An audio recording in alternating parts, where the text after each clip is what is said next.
नमस्कार दोस्तों, sense science academy के यूट्यूब चैनल पर आप सभी का स्वागत है। 10th क्लास के साइंस के चैप्टर 1 और चैप्टर 2 को पूरी तरह से कंप्लीट कर दिए हैं और इसी तरह से चैप्टर 3 को कंप्लीट करेंगे। प्रत्येक चैप्टर का 2 भाग है। भाग 1 में चैप्टर के सभी टॉपिक को कंप्लीट कर देते हैं और भाग 2 में सभी अभ्यास के प्रश्नों को कंप्लीट कर देते हैं। तो चलिए शुरुआत करते हैं। चलिए, तो चैप्टर 3 है धातु एवं अधातु, जिसे इंग्लिश में कहते हैं metals and non metals. Metals means धातु होता है, एंड मीन्स एवं, और नॉन मेटल्स मीन्स होता है अधातु। धातु और अधातु को चैप्टर शुरू करने से पहले आप लोग को बेसिक चीज़ बताना चाहते हैं। जैसे आप यहाँ पर एक देख रहे हैं, साइड में पीरियोडिक टेबल है। इस पीरियोडिक टेबल को इंग्लिश में मॉडर्न पीरियोडिक टेबल कहते हैं, जिसको हिंदी में आधुनिक आवर्त सारणी नाम होता है। इस पूरा पीरियोडिक टेबल को मोजली नामक वैज्ञानिक ने इसको बनाया था, इस तरह से, यानी कि कलर पेंट सब किया था। और इसमें 118 तत्व है, जिसे इंग्लिश में एलिमेंट कहा जाता है। और 118 तत्व में से 90 गो तत्व धातु है, 22 गो अधातु हैं और बाकी सभी उपधातु कहलाते हैं।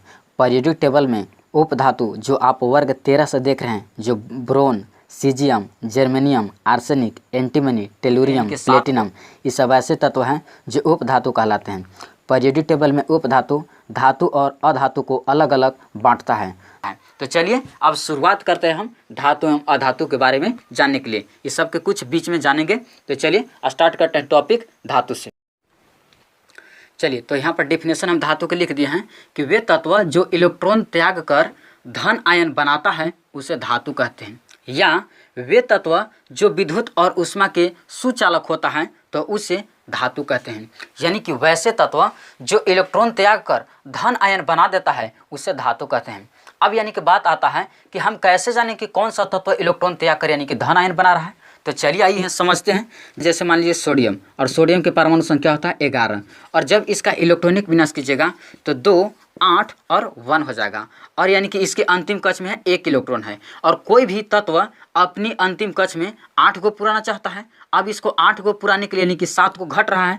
अब क्या करता है कि 7 को किसी से लेने के बजाय क्या करता है कि एगो के त्याग कर देता है, एगो के त्याग कर देता है। तो क्या कर रहा है यहाँ पर, इलेक्ट्रॉन का त्याग हो रहा है, यानी कि 1 इलेक्ट्रॉन के त्याग दे रहा है। और त्याग दिया तो यानी कि समझिए को धनात्मक हो गया। यानी कि जो कोई लेता है, देता है, वो धनात्मक कहलाता है, और जो लेता है वो ऋणात्मक कहलाता है। तो सोडियम क्या किया, यहाँ से इलेक्ट्रॉन का त्याग दिया। दूसरा मान लीजिए, जैसे मान लीजिए यहाँ पर होते हैं मैग्नीशियम। मैग्नीशियम की परमाणु संख्या 12 होता है। इसका भी आप इलेक्ट्रॉनिक विन्यास कीजिएगा तो 2, 8 और 2 हो जाएगा, यानी कि 12। 8 2 10, 10 और 2 12। तो ये भी क्या करेगा, 8 को ये भी पुराना चाहेगा, और 8 को पुराने के लिए 6 को यानी कि घट रहा है। तो 6 को लेने के बजाय क्या करेगा कि यह 2 को किसी को दे देगा।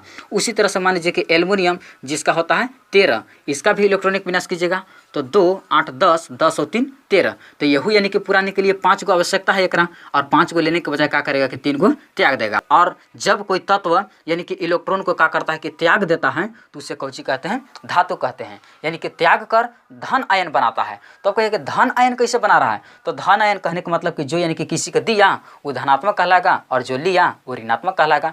तो आप समझ गए होंगे यानी कि धनात्मक कैसे होगा, यानी कि इलेक्ट्रॉन त्याग कर। दूसरा है कि वे तत्व जो विद्युत और ऊष्मा के सुचालक होता है तो उसे धातु कहते हैं। सुचालक कहने का मतलब कि जिसमें करंट प्रवाहित किया जा सकता है। जिस तत्व में आप यानी कि करंट दीजिएगा और तुरंत यानी कि पार हो गया तो समझिए को धातु है। तो आई होप दैट कि आप समझ गए होंगे कि धातु किससे कहते हैं से। और ये भी बात याद रखिएगा कि अभी तक धातु की संख्या कितना है, तो 90 गो है। चलिए आप इसका स्क्रीनशॉट लीजिए। चलिए, दूसरा है अधातु। तो वे तत्व जो इलेक्ट्रॉन ग्रहण कर ऋण आयन बनाता है उसे अधातु कहते हैं, या वे तत्व जो विद्युत और ऊष्मा के कुचालक होता है तो उसे अधातु कहते हैं। यानी कि वैसे तत्व जो इलेक्ट्रॉन को ग्रहण करता है, मानो खींचता है, अवशोषित करता है, तो उसे अवशोषित कर यानी कि ऋण आयन बनाता है तो उसे अधातु कहते हैं। जैसे में मान लीजिए कि कुछ हम यहाँ पर तत्व लेते हैं। जैसे मान लीजिए कि क्लोरीन, जिसकी परमाणु संख्या 17 होता है। जब आप इसका इलेक्ट्रॉनिक विन्यास कीजिएगा तो 2, 8 10, 10 और 7 17। और कोई भी तत्व अपनी अंतिम कक्ष में पुराना चाहता है 8 को। अब 8 को पुराने के लिए तो 2 को काम कर सकता है, चाहे तो इस 7 को किसी के दे सकता है, और न तो किसी से 1 ले सकता है। तो क्या करता है कि 7 को किसी के देने के बजाय क्या करता है कि 1 किसी से लेता है, 1 किसी से लेता है। अब क्या कर रहा है कि 1 यहाँ पर इलेक्ट्रॉन ले रहा है। अब ले रहा है तो यानी कि ऋणात्मक कहलाएगा। ग्रहण कर रहा है यानी कि ग्रहण करता है तो उससे बोला जाता है अधातु। तो क्लोरीन यहाँ आ गया आपको अधातु, क्योंकि इसको पुराने के लिए एक की आवश्यकता होगी। फिर जैसे मान लीजिए अगला है सल्फर, जिसकी परमाणु संख्या 16 होता है। अब क्या है कि इसको भी जब आप इलेक्ट्रॉनिक विन्यास कीजिएगा तो 2 8 10 10 और 6 16। अब ये भी क्या करेगा कि 8 को पुराना चाहेगा। अब 8 को पुराने के लिए एकरा यानी कि 2 की आवश्यकता होगा। तो क्या करता है कि यह 2 किसी से ले लेता है, आपको ऋणात्मक हो गया। तो वैसे तत्व जो इलेक्ट्रॉन को ग्रहण कर ऋण आयन बनाता है तो उसे अधातु कहते हैं। यानी कि अभी सब किसी से लेगा तो कर्जाखोर होगा, और कर्जाखोर होगा तो ऋणात्मक कहलाएगा। तो आई होप दैट कि आप समझ गए होंगे। दूसरा है कि वे तत्व जो विद्युत और उष्मा के कुचालक होता है। कुचालक कहने का मतलब कि जिसमें करंट उरंट प्रवाहित नहीं हो सकता है तो उसे यानी कि अधातु कहते हैं। तो ये सब ऐसे तत्व है कि इस समय आप यानी कि आप करंट दीजिएगा तो प्रवाहित नहीं होगा, ऐसे तत्व क्या कहलाता है, अधातु कहलाता है। और तो चलिए आई होप दैट कि आप समझ गए होंगे कि अधातु किसे कहते हैं। ऐसे आप इसका स्क्रीनशॉट ले लीजिए। चलिए तो अगला है उपधातु, जिसे इंग्लिश में कहते हैं सेमीकंडक्टर, और धातु के कंडक्टर कहते हैं, अधातु के इंसुलेटर कहते हैं। तो चलिए देखते हैं उपधातु का डिफिनेशन। तो धातु और अधातु के बीच की अवस्था को उपधातु कहते हैं, यानी कि जिसमें आधा धातु का गुण हो और आधा अधातु का गुण हो, तो वैसी अवस्था के उपधातु कहते हैं। लिखे हैं कि धातु और अधातु के बीच की अवस्था को उपधातु कहते हैं। ना ही तो पूरी तरह से धातु है और ना ही तो पूरी तरह से अधातु है, यानी कि बीच की अवस्था में है। और जब कोई बीच की अवस्था में है तो उसे यानी कि उपधातु कहते हैं। जैसे में कि ब्रोन हो गया, जिसका संकेत बी होता है, सीजियम, एसआई, जर्मेनियम, जीई। तो इसमें क्या होता है कि जब करंट प्रवाहित कीजिएगा ना तो एकदम तनी तनी प्रवाहित होगा, बिल्कुल तनी तनी। लेकिन धातु में जैसी करंट प्रवाहित कीजिएगा हचाक दुका चल जाएगा, और वही अधातु में कीजिएगा तो बिल्कुल नहीं जाएगा। और इस समय जैसी करंट प्रवाहित कीजिएगा तो एकदम तनी तनी जाएगा। और जिस धातु में तनी तनी धातु जा रहा है तो आप समझ जाइए कि उपधातु है। तो आई होप दैट कि आप समझ गए होंगे कि उपधातु किससे कहते हैं। से आप इसका स्क्रीनशॉट ले लीजिए। चलिए अगला टॉपिक है धातु के भौतिक गुणधर्म, जिसे इंग्लिश में कहते हैं physical properties of metals. Means होता है धातु के भौतिक गुणधर्म। तो पहला पॉइंट है कि धातु अघार्त वर्ध्य होता है। अघार्त वर्ध्य कहने का मतलब कि जिसको आप पीट कर लंबा और चौड़ा कर सकते हैं उसे अघार्त वर्ध्य कहते हैं। दूसरा है कि धातु की सतह चमकदार होता है, यानी कि आप देखे होंगे कि धातु हमेशा क्या होता है कि चमकते रहता है। तीसरा कि धातु तन्य होती है। तन्य कहने का मतलब कि जिसको आप खींचकर लंबा कर सकते हैं उसे यानी कि तन्य कहते हैं। चौथा, धातु प्राय कठोर होता है, यानी कि आप इसको आसानी से तोड़ मोड़ या ममोड़ नहीं सकते हैं तो उसे यानी कि कठोर कहते हैं। धातु प्राय कठोर होता है। पांचवा है कि धातु में विद्युत धारा प्रवाहित किया जा सकता है, यानी कि आप पीछे भी देखें कि बताएं कि धातु में जैसी आप यानी कि बिजली प्रवाहित कीजिएगा तुरंत यानी कि प्रवाहित हो जाता है। तो ये सब धातु के भौतिक गुणधर्म है। तो चलिए आप इसका स्क्रीनशॉट ले लीजिए। चलिए अगला है कि अधातु के भौतिक गुणधर्म, जिसे इंग्लिश में कहते हैं physical properties of non metals. तो पहला पॉइंट है कि धातु के सब बिल्कुल उल्टा है यहाँ पर, कि अधातु अघात वर्ध्य नहीं होता है, यानी कि अधातु के आप पीट कर लंबा और चौड़ा नहीं कर सकते हैं। दूसरा कि अधातु तन्य नहीं होता है, यानी कि अधातु को आप खींच कर लंबा नहीं कर सकते हैं। और तीसरा कि अधातु चमकदार नहीं होता है, यानी कि आप देखे होंगे कि जैसे कोई लकड़ी हो गया, ये सब ऐसे पदार्थ है, चाहे क्लोरीन, ब्रोमीन, आयोडीन या आप ऑक्सीजन, हाइड्रोजन, ये सब तो खैर गैस है। तो ये सब क्या होता है कि इसमें सब चमक उमक नहीं पाया जाता है। और पांचवा और चौथा है कि इसमें विद्युत धारा प्रवाहित नहीं किया जा सकता है, यानी कि आप विद्युत धारा इसमें प्रवाहित नहीं कर सकते। लकड़ी में कभी भी यानी कि धारा प्रवाहित नहीं होगा। तो ऐसे सब पदार्थ को कहलाता है अधातु के भौतिक गुणधर्म। तो चलिए आप इसका स्क्रीनशॉट ले लीजिए। चलिए तो अगला टॉपिक देते हैं धातु के रासायनिक गुणधर्म, जिसे इंग्लिश में कहते हैं केमिकल प्रॉपर्टीज ऑफ मेटल्स। तो चलिए सबसे पहले पहला पॉइंट लेते हैं कि धातु जैसे देखें कि विद्युत और ऊष्मा का सुचालक होता है, अर्थात इलेक्ट्रॉन त्याग कर धन आयन बनाता है। तो चलिए उसी के पहला के रूप में लेते हैं।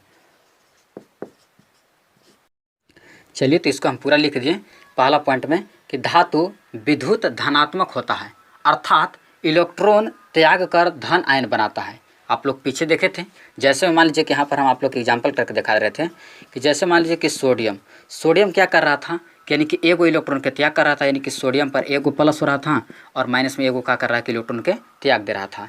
फिर जैसे मान लीजिए कि मैग्नीशियम था, मैग्नीशियम भी क्या कर रहा था, यानी कि मैग्नीशियम पर यानी कि डबल प्लस हो रहा था और यानी कि क्या कर रहा था कि यानी कि डबल इलेक्ट्रॉन का त्याग कर दे रहा था। फिर जैसे मान लीजिए कि पोटेशियम यहाँ पर ले लेते हैं। पोटेशियम के भी मान लीजिए कि एगो का कर रहा था, एक प्लस हो रहा था एगो इलेक्ट्रॉन, और एगो इलेक्ट्रॉन के एगो का कर दे रहा था, त्याग दे रहा था। एल्युमिनियम जैसे मान लीजिए कि एल्युमिनियम के यानी कि ट्रिपल यानी कि प्लस हो जाएगा, और ये क्या कर रहा था कि इलेक्ट्रॉन त्याग रहा था, यानी कि 3 को इलेक्ट्रॉन के त्याग कर रहा था। पोटेशियम 1 इलेक्ट्रॉन के त्याग कर रहा था, मैग्नीशियम 2 इलेक्ट्रॉन के त्याग कर रहा था, और सोडियम 1 इलेक्ट्रॉन के त्याग कर रहा था। तो ये सब रासायनिक गुणधर्म में आता है कि धातु विद्युत धनात्मक होता है, अर्थात इलेक्ट्रॉन त्याग कर धन आयन बनाता है। क्या कर रहा है सब देखिए, तो इलेक्ट्रॉन त्याग कर रहा है कि सोडियम 1 त्याग रहा है, मैग्नीशियम 2, पोटेशियम 1, एल्युमिनियम 3। तो ऐसी धातु का कहलाता है विद्युत धनात्मक होता है। तो चलिए आप इसका स्क्रीनशॉट लीजिए। चलिए, तो इसी तरह से आप दूसरा यानी कि कोई लेते हैं। जैसे मान लीजिए कि धातु को वायु से अभिक्रिया करवा दे रहे हैं, और जब याद रखिए कि जब धातु वायु से अभिक्रिया करता है तो धात्विक ऑक्साइड बनाता है। तो चलिए इसको लिख लेते हैं कि वायु से अभिक्रिया।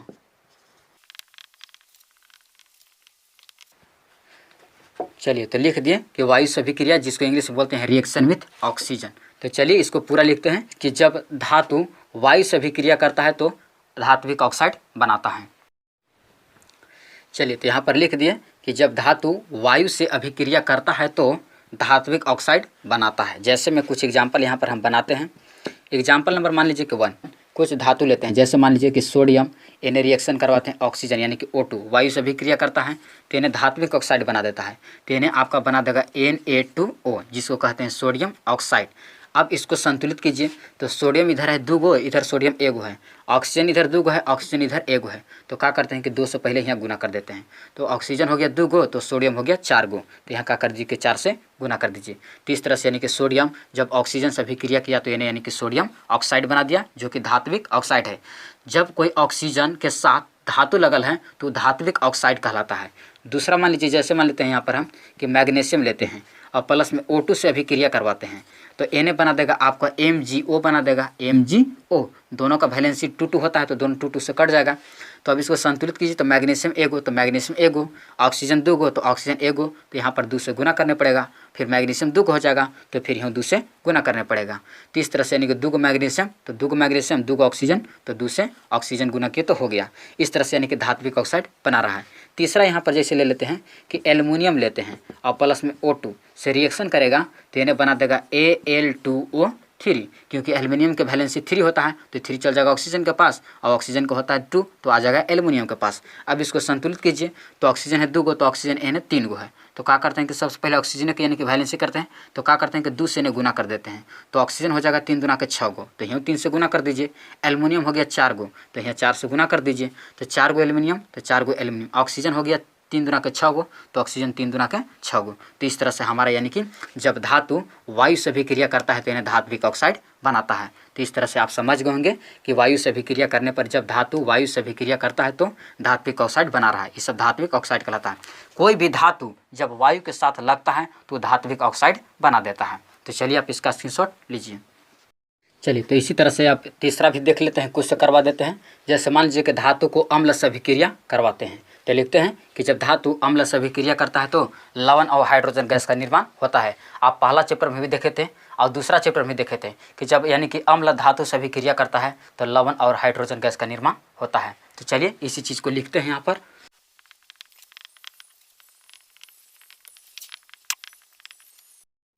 चलिए तो यहाँ पर लिख दिए कि अम्ल से अभिक्रिया, जिसको इंग्लिश में कहते हैं रिएक्शन विथ एसिड्स। तो लिखे हैं कि जब धातु अम्ल से अभिक्रिया करता है तो लवण और हाइड्रोजन गैस का निर्माण होता है। जैसे में कुछ एग्जाम्पल लेते हैं यहाँ पर कि लवण को अम्ल को धातु से अभिक्रिया करवाएंगे, अम्ल को धातु से अभिक्रिया करवाएंगे। तो जैसे में यहाँ पर हम लेते हैं कि मान लीजिए कि अम्ल में ले लेते हैं HCl और इन्हें में धातु लेते हैं Na, और जब इन्हें रिएक्शन करेगा तो पहले तो क्या बोला है कि लवण बना देगा। तो लवण कैसे बनेगा, तो सोडियम और क्लोरीन आपस में मिल जाएगा तो इन्हें बना देगा NaCl, जो कि लवण है, और प्लस में बोला है कि हाइड्रोजन गैस, तो H2 बाहर निकल जाएगा। तो इस तरह से यानी कि जब अम्ल धातु से अभिक्रिया करेगा तो लवण और हाइड्रोजन गैस के निर्माण करेगा। अब इसको संतुलित कर दीजिए। हाइड्रोजन उधर 2 है तो हाइड्रोजन इधर 1 है, तो यहाँ पर 2 से गुना करने पड़ जाएगा। क्लोरीन इधर 2 हो गया तो क्लोरीन इधर यानी कि 1 है तो यहाँ पर 2 से गुना करने पड़ेगा, और जब 2 से गुना करने पड़ेगा तो फिर सोडियम के लिए भी 2 से गुना करने पड़ेगा। तो हाइड्रोजन 2 तो हाइड्रोजन 2, क्लोरीन 2 तो क्लोरीन इधर भी हो गया 2, सोडियम 2 तो सोडियम 2। इसी तरह से और देखते हैं। जैसे मान लीजिए कि दूसरा अबरी मन किया कि जैसे अबरी पहले धातु लेते हैं, जैसे मान लीजिए कि मैग्नीशियम और प्लस में यानी कि अम्ल लेते हैं, जैसे मान लीजिए कि H2SO4 और इधर रिएक्शन करेगा तो इन्हें बना देगा MgSO4, आपस में मिल जाएगा तो यहाँ बना देगा MgSO4 और प्लस में यानी कि H2 गैस बाहर निकल जाएगा तो यहाँ पर आ जाएगा तो यहाँ पर आ जाएगा H2। तो चलिए देखते हैं संतुलित करके, मैग्नीशियम एगो तो मैग्नीशियम एगो, हाइड्रोजन दूगो तो हाइड्रोजन दूगो, सल्फर एगो तो सल्फर एगो, ऑक्सीजन 4 गो तो ऑक्सीजन 4 गो। इसी तरह से और लेते हैं। चलिए तो इसी तरह से तीसरा भी करके देख रहे हैं। अब मान के जैसे धातु में कि कैल्शियम ले लेते हैं और इन्हें मान लीजिए कि अम्ल में HNO3 यानी कि नाइट्रिक अम्ल। अब नाइट्रिक अम्ल के क्या करेंगे कि इधर रिएक्शन करवाएंगे, जब HNO3 से होता है नाइट्रिक अम्ल और रिएक्शन करेगा तो इन्हें बना देगा कैल्शियम नाइट्रेट यानी कि Ca और इन्हें बना देगा कि NO2 का कोची बना देगा हॉल, NO3 का हॉल 2 बना देगा, क्योंकि कैल्शियम का तो वैलेंस 2 होता है तो कैल्शियम वाला यानी किसके पास आ जाएगा, इसका तो 1 होता है तो वहीं रहेगा और प्लस में कोची बनेगा H2 हाइड्रोजन गैस बनेगा। अब इसको संतुलित कीजिए, कैल्शियम एगो तो कैल्शियम एगो, नाइट्रोजन है इधर से एगो तो नाइट्रोजन इधर से दूगो हुआ तो 2 से तो यहाँ गुना करने पड़ जाएगा। चलिए तो हाइड्रोजन हुआ दूगो तो हाइड्रोजन दूगो, ठीक है, नाइट्रोजन एगो तो नाइट्रोजन दूगो तो नाइट्रोजन दूगो, हाइड्रोजन हुआ 6 गो तो हाइड्रोजन यानी कि 3 दूना के 6 गो। तो इस तरह से सब हमारा संतुलित हो गया। और याद रखिएगा कि जब धातु अम्ल से अभिक्रिया करता है तो लवण और हाइड्रोजन गैस का निर्माण होता है। जैसे यहाँ पर यानी कि सब अम्ल है, ये अम्ल भी धातु है, आपस में रिएक्शन किया तो लवण और हाइड्रोजन गैस का निर्माण कर दिया। जैसे धातु है और यानी और अम्ल है और जब रिएक्शन किया तो यानी कि इन्हें लवण और हाइड्रोजन गैस का निर्माण कर रहा था। तो इस तरह से आई होप दैट कि आप समझ गए होंगे। तो इसका आप स्क्रीनशॉट ले लीजिए। चलिए तो चौथा देखते हैं। चौथा में जैसे ले लेते हैं कि जल से अभिक्रिया करवा देते हैं धातु को, लिखते हैं कि जल से अभिक्रिया। चलिए तो इसके बारे में लिख देते हैं कि जल से अभिक्रिया। याद रखना है कि जब धातु जल से अभिक्रिया करता है तो धात्विक ऑक्साइड और हाइड्रोजन गैस का निर्माण करता है। तो चलिए इसी चीज़ के लिख देते हैं।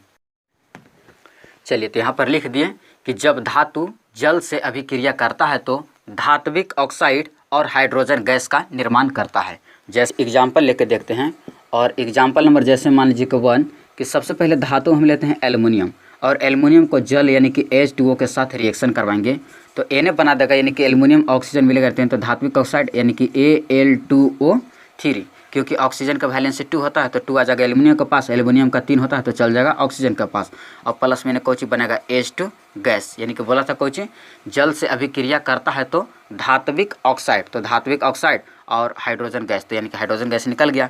अब तो इसको संतुलित कीजिए तो एल्युमिनियम एगो तो एल्युमिनियम इन्हें 2 गो, अभी गड़बड़ है, हाइड्रोजन है 2 गो तो हाइड्रोजन 2 गो, ठीक है, ऑक्सीजन देखिए इन्हें 3 गो है और इन्हें 1 गो है तो क्या करते हैं कि सबसे पहले 3 से ही गुना करते हैं तो ऑक्सीजन तो 3 गो तो ऑक्सीजन तो यहाँ हो गया 3 गो। अब हाइड्रोजन के देखिए, हाइड्रोजन 3 दूना के 6 गो तो इन्हें क्या है 2 गो तो यहाँ 3 से गुना कर देते हैं। चलिए एल्युमिनियम है 2 गो तो एल्युमिनियम है 1 गो तो 2 से गुना कर दीजिए। तो अब मिलाइए एक बार, एल्युमिनियम 2 गो तो एल्युमिनियम 2 गो, हाइड्रोजन 3 दूना के 6 गो तो हाइड्रोजन 3 दूना के 6 गो, ऑक्सीजन 3 से गुना हुआ तो 3 हो गया और ऑक्सीजन 3 गो है ये है। तो इस तरह से हमारा संतुलित हो गया। दूसरा एग्जाम्पल एक में मान लीजिए कि अगर हम लेते हैं यहाँ पर कि जैसे कि आयरन लेते हैं, आयरन और इसको करवाते हैं रिएक्शन H2O से, तो जब इधर रिएक्शन करेगा तो आपको बना देगा इन्हें बना देगा आपको यानी कि Fe3O4 बना देगा।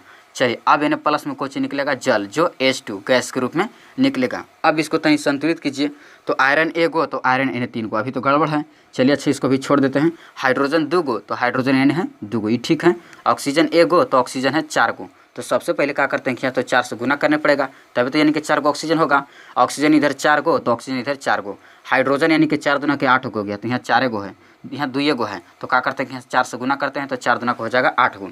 आयरन 3 गो तो आयरन के 3 से यहाँ गुना कर देते हैं। तो एक बार फिर से मिला लीजिए, आयरन 3 गो तो आयरन 3 गो, हाइड्रोजन 4 दूना के 8 गो तो हाइड्रोजन 4 दूना के 8 गो, ऑक्सीजन 4 गो तो ऑक्सीजन 4 गो। तो इस तरह से हमारा संतुलित हो गया। यहाँ तक तो हो गया, लेकिन एक बात और याद रखना है, बात ये याद रखना है कि सभी धातु जल के साथ मिलकर धात्विक ऑक्साइड और हाइड्रोजन गैस निर्माण नहीं करता है। कुछ धातुओं में कंडीशन लग जाता है, जैसे कि आप सोडियम ले लीजिए, पोटेशियम ले लीजिए, ये सब ऐसे धातु हैं कि जब जल से रिएक्शन करेगा तो आपको यानी कि धात्विक हाइड्रा ऑक्साइड प्लस में गैस और प्लस में उसमें ऊर्जा निकलता है। यानी कि जब सोडियम और पोटेशियम ठंडे जल के साथ जब रिएक्शन करेगा तो आपको यानी कि धात्विक हाइड्रा ऑक्साइड प्लस में हाइड्रोजन गैस और उसमें ऊर्जा निकलता है। तो चलिए यहाँ पर लिख देते हैं, नोट पॉइंट में आप याद इसको रखिएगा कि जैसे मान लीजिए कि सोडियम हो गया, अब सोडियम के रिएक्शन करवाएंगे H2O से, तो Na आपको बना देगा कि NaOH सोडियम हाइड्रोक्साइड, प्लस में H2 गैस तो निकलवे करेगा और प्लस में Na निकल जाएगा उष्मीय ऊर्जा, उष्मीय ऊर्जा।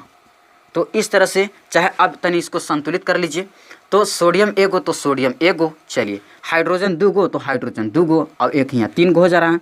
चलिए तो जब उन्हें 3 गो हो जा रहा है और इन्हें 2 गो हो रहा है, ऑक्सीजन के कौन मिला रहा है, ऑक्सीजन एगो तो ऑक्सीजन एगो, यानी कि गड़बड़ हो रहा है, यानी कि सोडियम तो ठीक है, हाइड्रोजन में गड़बड़ हो रहा है, हाइड्रोजन है उन्हें 3 गो और इन्हें है 2 गो। तो क्या करते हैं, सबसे पहले कि 2 से ही गुना करते हैं, तो सोडियम हो जाएगा 2 गो, सोडियम हो जाएगा 2 गो, अब हाइड्रोजन यहाँ से मिला हमको 2 और 2 यहाँ से 4 गो, तो क्या करते हैं कि 2 से यहीं से गुना कर देते हैं, हाइड्रोजन हो गया 4 गो और ऑक्सीजन हो गया 2 गो, तो ऑक्सीजन यहाँ 2 गो।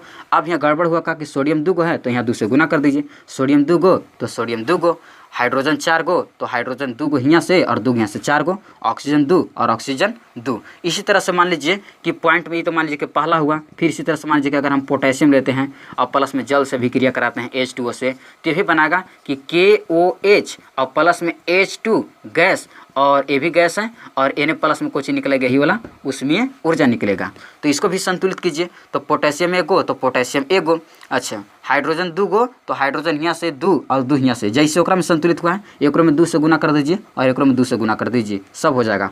पोटेशियम में भी 2 से गुना कर दीजिए, पोटेशियम 2 गो तो पोटेशियम 2 गो, हाइड्रोजन 4 गो तो हाइड्रोजन 2 गो यहाँ से और 2 यहाँ से 4 गो हो गया, ऑक्सीजन 2 गो तो ऑक्सीजन 2 गो। ये दोनों ऐसा यानी कि धातु है जो जल के साथ रिएक्शन करेगा, यानी कि ठंडे जल के साथ, तो धात्विक हाइड्रा ऑक्साइड और गैस और प्लस में उसमें ऊर्जा निकलता है। और सब धातु होता है जो अलग अलग यानी कि कंडीशन के पालन करता है। जैसे मान लीजिए कि अगर हम ले लेते हैं यहाँ पर कि कैल्शियम, यानी कि कैल्शियम है जो यानी कि जल के साथ रिएक्शन करेगा, तो इन्हें तो कैल्शियम हाइड्रोक्साइड OH का हॉल 2 और प्लस हाइड्रोजन गैस H2 तो निकलेगा जो कि गैस रूप में। और ई जब यानी कि रिएक्शन करता है तो कैल्शियम हाइड्रोक्साइड प्लस में तो गैस तो बना ही रहा है हाइड्रोजन गैस, लेकिन ये बहुत धीरे से यानी कि बहुत धीमा यानी कि गति में होता है। लेकिन ये दोनों ऐसा है कि बहुत यानी कि फास्ट होता है, तेज़ी से होता है, ये तेज़ी से रिएक्शन होता है, तेज़ी से रिएक्शन होता है, और ये बहुत यानी कि स्लो होता है, धीरे धीरे होता है। तो इस तरह से यानी कि धातु जब जल से रिएक्शन करता है तो हमारा इस तरह से ऐसे कंडीशन बनता है। तो आई होप दैट कि आप समझ गए होंगे, आप इसका स्क्रीनशॉट ले लीजिए। चलिए तो इसी तरह से धातु के जितना भी रासायनिक गुणधर्म था उसको पूरी तरह से समाप्त करते हैं। अब चलिए आगे आते हैं अधातु के रासायनिक गुणधर्म के बारे में। तो अधातु का रासायनिक गुणधर्म में सब अलग अलग प्रकार से होता है। धातु तरह नहीं होता कि इसको साथ ए कीजिएगा तो सभी धातु के साथ ए बना देगा, अलग अलग कंडीशन के साथ होता है। तो चलिए कुछ देखते हैं पॉइंट, हालांकि एग्जाम की दृष्टि से सब नहीं है अधातु वाला। तो चलिए पहला पॉइंट में लिखते हैं कि जैसे मान लीजिए अधातु को ऑक्सीजन से अभिक्रिया, ऑक्सीजन से अभिक्रिया, चलिए तो यहाँ पर लिख दिए कि ऑक्सीजन से अभिक्रिया, यानी कि कौची को ऑक्सीजन से अभिक्रिया करवाएंगे तो अधातु के। और याद रखिएगा कि जब अधातु ऑक्सीजन से अभिक्रिया करता है तो ऑक्साइड बना देता है, जब अधातु ऑक्सीजन से अभिक्रिया करता है तो ऑक्साइड बना देता है। तो चलिए सबसे पहले इसको लिख लेते हैं, तो हम यहाँ पर लिख देते हैं आप लोग के।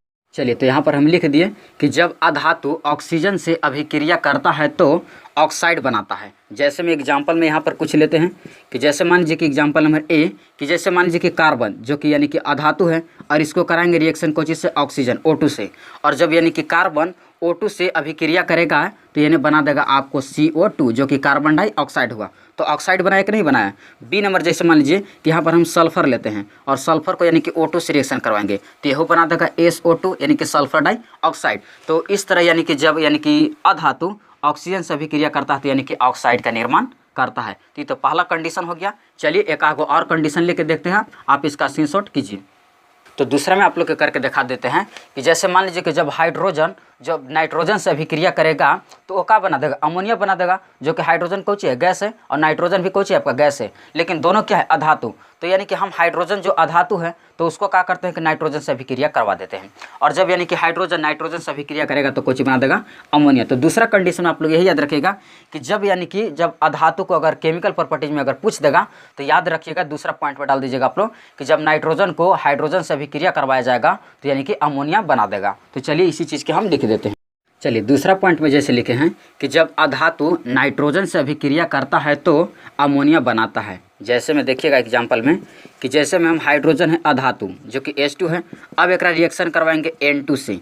हाइड्रोजन जो कि अधातु है, हालांकि ये भी अधातु है, हाइड्रोजन को नाइट्रोजन से अभिक्रिया कराएंगे तो Na बना देगा आपको NH3 जो कि अमोनिया है। अब इसको तनी वैलेंसी कर लीजिए, तो हाइड्रोजन 2 गो तो हाइड्रोजन है 3 गो है, नाइट्रोजन है 2 गो तो पहले तो 2 से यहाँ से गुना कर दीजिए, तो नाइट्रोजन 2 गो तो नाइट्रोजन 2 गो, हाइड्रोजन 3 गुना का 6 गो तो यहाँ 2 गो है तो 3 से गुना कर दीजिए। लेकिन ये कंडीशन सिर्फ खाली हाइड्रोजन और नाइट्रोजन के बीच ही हो सकता है, ये नहीं कि सभी अधातु को नाइट्रोजन से अभिक्रिया करवा देंगे तो अमोनिया बनाएगा, सिर्फ यानी कि हाइड्रोजन के साथ ही लगता है। तो दूसरा पॉइंट में ये सब डाल दीजिएगा। तो इसी तरह से और तीसरा पॉइंट आप लोग क्या याद रखिएगा कि तीसरा पॉइंट में अगर मान लीजिए कि आप कराना चाहते हैं जल के साथ, तो यानी कि लिखिएगा कि जल के साथ अधातु रिएक्शन नहीं करता है, अधातु रिएक्शन नहीं करता है, यानी कि अभिक्रिया नहीं करता है, अभिक्रिया नहीं करता है।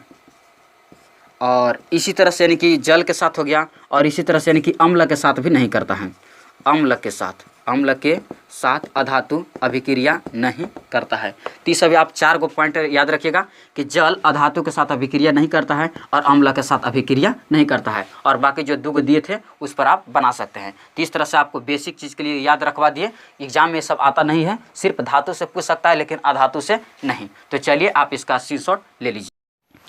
चलिए तो अगला टॉपिक आता है अभिक्रियात्मक श्रृंखला। तो जानते हैं कि अभिक्रियात्मक श्रृंखला क्या होता है इसे।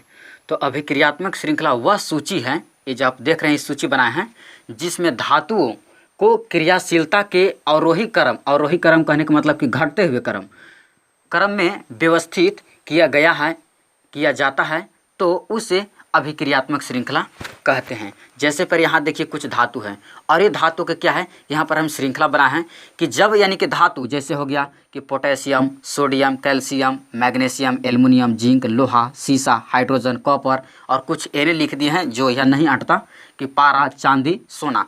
ये सब ऐसे धातु हैं कि जब आप ऊपर से यानी कि नीचे की ओर आइएगा, ऊपर से नीचे की ओर, तो वैसे वैसे क्या होगा कि इसका पावर कम होते जाएगा। यानी कि एकरा में से सबसे ज़्यादा जो पावरफुल है वो है आपका पोटेशियम, फिर ओकर बाद सोडियम, तब कैल्शियम, फिर मैग्नीशियम, फिर एल्युमिनियम, तब जिंक। जब आप लोग के पढ़ा रहे थे पहला चैप्टर और दूसरा चैप्टर में टॉपिक था विस्थापन अभिक्रिया, और विस्थापन अभिक्रिया में पढ़ा रहे थे कि अधिक क्रियाशील तत्व कम क्रियाशील तत्व को कोची कर देता है, विस्थापित कर देता है, तो उसे विस्थापन अभिक्रिया कहते हैं।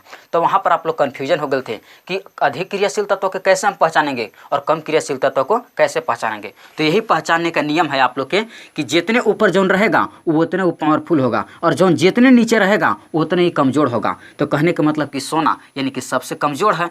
तो ऐसे तो लग रहा होगा आप लोग कि बहुत यानी कि पावरफुल सोना होता है, लेकिन ये क्या होता है कि कम क्रियाशील है, यानी कि ये सोना किसी से यानी कि रिएक्शन नहीं करता है। लेकिन आप जो देख रहे हैं पोटेशियम, सोडियम, ये सब ऐसा धातु है जो बहुत तेज़ी से रिएक्शन करता है, लेकिन सोना कोई जोरे यानी कि रिएक्शन करवे नहीं करता है। तो ये सब आप समझ गए होंगे कि जब आप ऊपर से नीचे की ओर आइएगा वैसे वैसे उसका पावर यानी कि घटता जाएगा, लेकिन जब नीचे से आप ऊपर जाइएगा, जैसे कि यहाँ से जैसे जैसे ऊपर जाइएगा, सोना के बाद चांदी, पारा, तब आइएगा कॉपर, फिर जैसे हाइड्रोजन, सीसा, लोहा, जैसे आप ऊपर जाइएगा तो पावर यानी कि बढ़ेगा, और ऊपर से जब नीचे आइएगा तो पावर घटेगा। तो आई होप दैट कि आप समझ गए होंगे कि अधिक क्रियाशील तत्व और कम क्रियाशील तत्व को हम कैसे पहचानते हैं। तो यही इसी को सारा चीज़ के कहा जाता है अभिक्रियात्मक समूह। जो लिखे हैं कि अभिक्रियात्मक श्रृंखला वह सूची है जिसमें धातुओं को क्रियाशीलता अवरोही क्रम में व्यवस्थित, अवरोही क्रम कहने का मतलब कि जिसको यानी कि घटते हुए क्रम में व्यवस्थित किया गया है जाता है, तो उसे अभिक्रियात्मक श्रृंखला कहते हैं। जैसे हम यहाँ सारा चीज़ दिखा दिए हैं।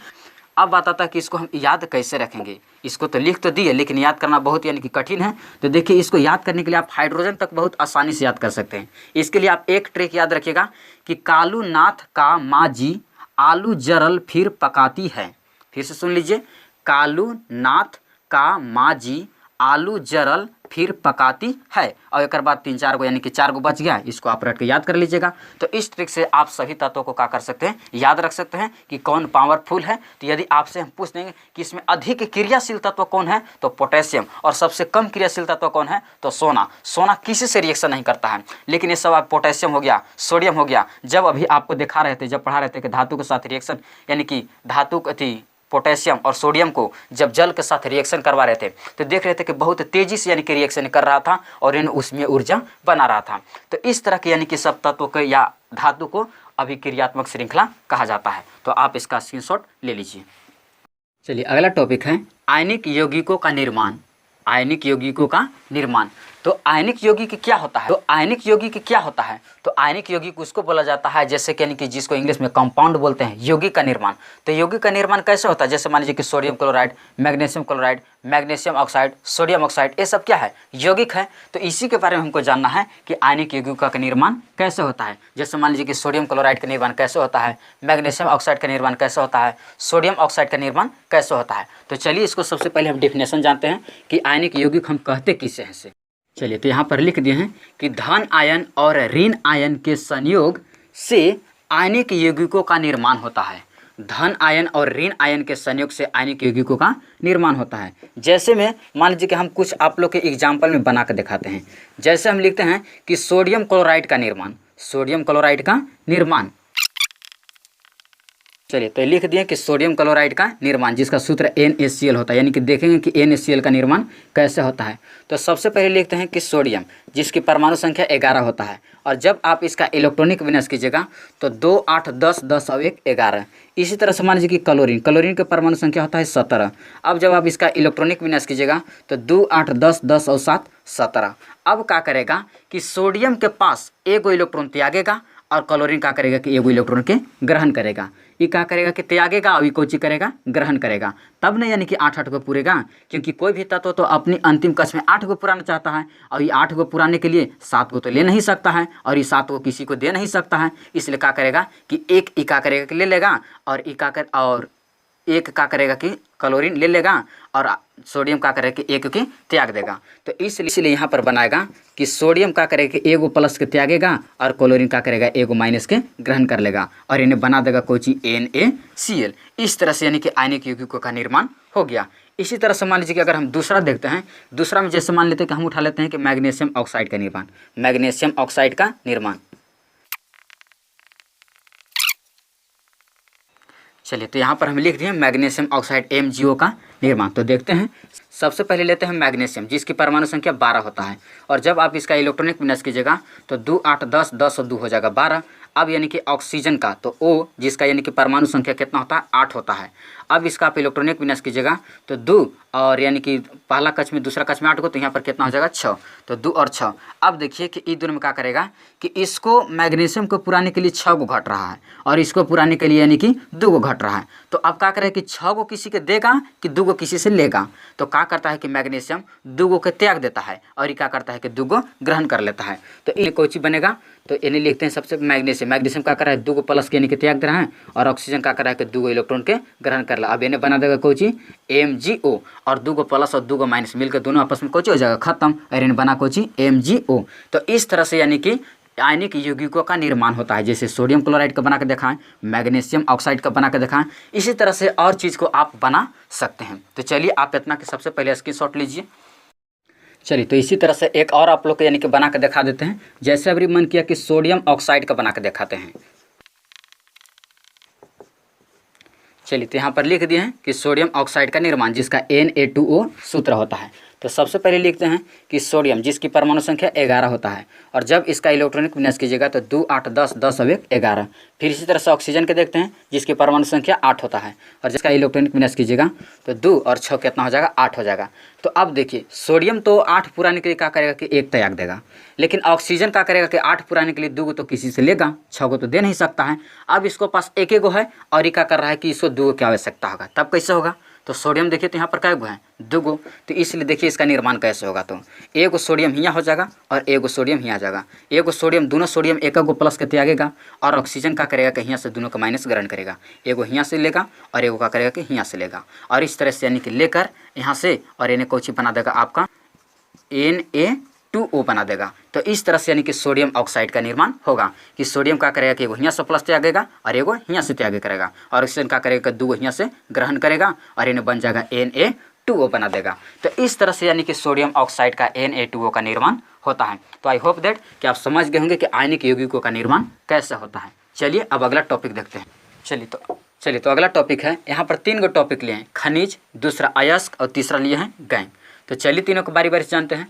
खनिज जिसको कहते हैं मिनरल्स, तो पृथ्वी के भूपर्पटी में पाए जाने वाले पदार्थ को खनिज कहते हैं, जैसे haematite, magnetite, siderite, iron pyrite, copper glance इत्यादि आते जाता है।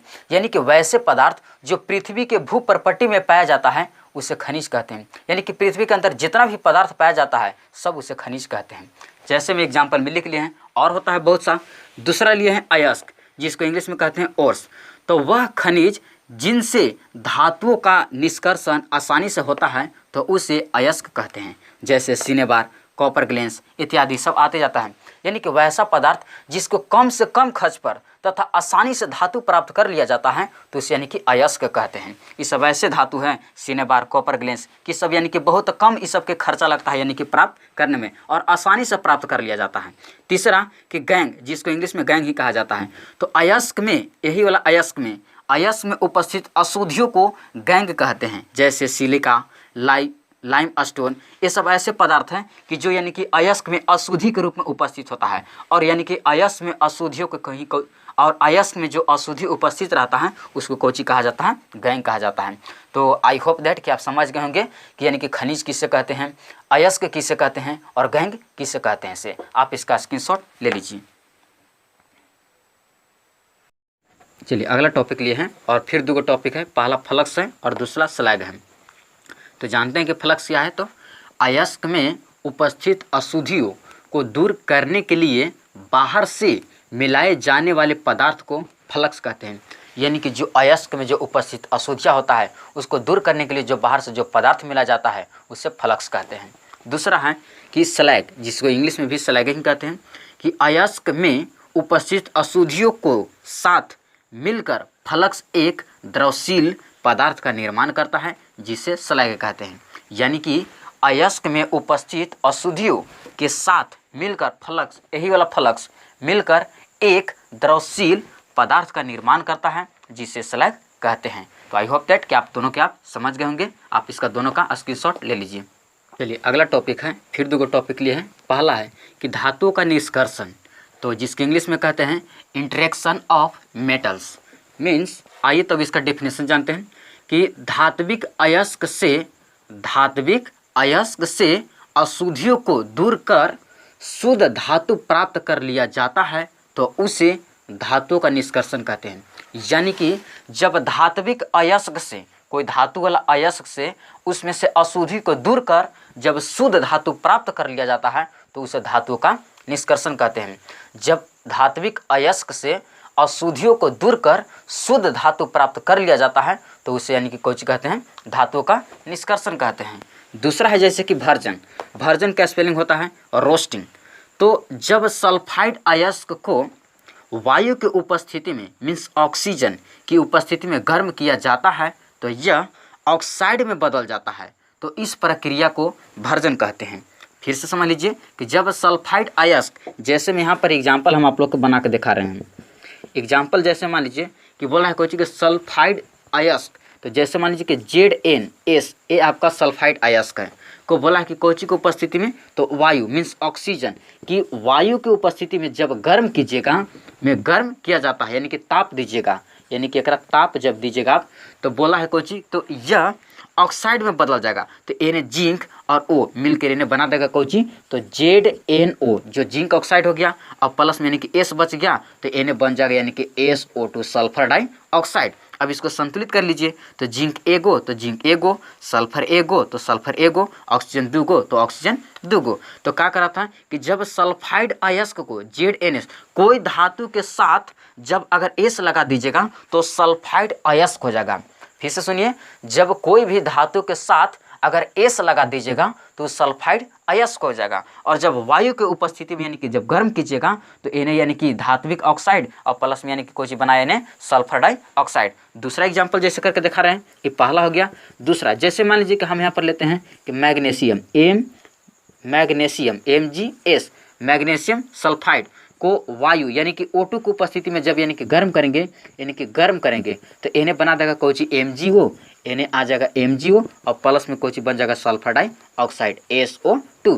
तो इस तरह से क्या बोला कि जब सल्फाइड अयस्क धातु के साथ कोई अगर एस लगा दीजिएगा तो सल्फाइड अयस्क हो जाएगा, को वायु के यानी कि सल्फाइड अयस्क को वायु कहने का मतलब कि O2 की उपस्थिति में यानी कि जब गर्म कीजिएगा तो इन्हें आपको बना देगा कोची कि ऑक्साइड में बदल जाएगा। तो इन्हें जिंक ऑक्साइड हो गया, मैग्नीशियम ऑक्साइड हो गया और प्लस में उन्हें कुछ बने ओकरा से हमको मतलब नहीं रखना है, मतलब कि बस ऑक्साइड में बदलना चाहिए। तो इस तरह की प्रक्रिया को क्या कहा जाता है, भर्जन कहा जाता है। तो चलिए आप इसका स्क्रीनशॉट ले लीजिए। चलिए अगला है निस्तापन, जिसे इंग्लिश में कहते हैं कैल्सिनेशन। तो आइए समझते हैं इसको कि जब कार्बोनेट अयस्क को अनिश्चित वायु के उपस्थिति में गर्म किया जाता है तो यह ऑक्साइड में बदल जाता है। इस प्रक्रिया को निस्तापन कहते हैं। यानी कि जब कार्बोनेट अयस्क, जब कोई भी धातु के साथ आप CO3 लगा दीजिएगा तो धातु कार्बोनेट हो जाएगा, यानी कि धातु कार्बोनेट अयस्क हो जाएगा। को अनिश्चित वायु, यानी कि इसमें वायु अवरी नहीं होना चाहिए, भर्जन वाला में था कि वायु था और एकरा में कि अनिश्चित वायु अवरी उपस्थित नहीं होना चाहिए, कि उपस्थिति में गर्म किया जाता है तो यह ऑक्साइड में बदल जाता है। इस प्रक्रिया को निस्तापन कहते हैं। जैसे में एग्जाम्पल नंबर जैसे मान लीजिए कि 1 कि यहाँ पर कुछ हम धातु लेते हैं जैसे Zn और इसको साथ यदि सटा देते थे CO3 तो आपको बन जाएगा कार्बोनेट अयस्क। ये आपको कार्बोनेट अयस्क हो गया। कोई भी धातु के साथ CO3 सटा दीजिएगा तो कार्बोनेट अयस्क हो जाएगा।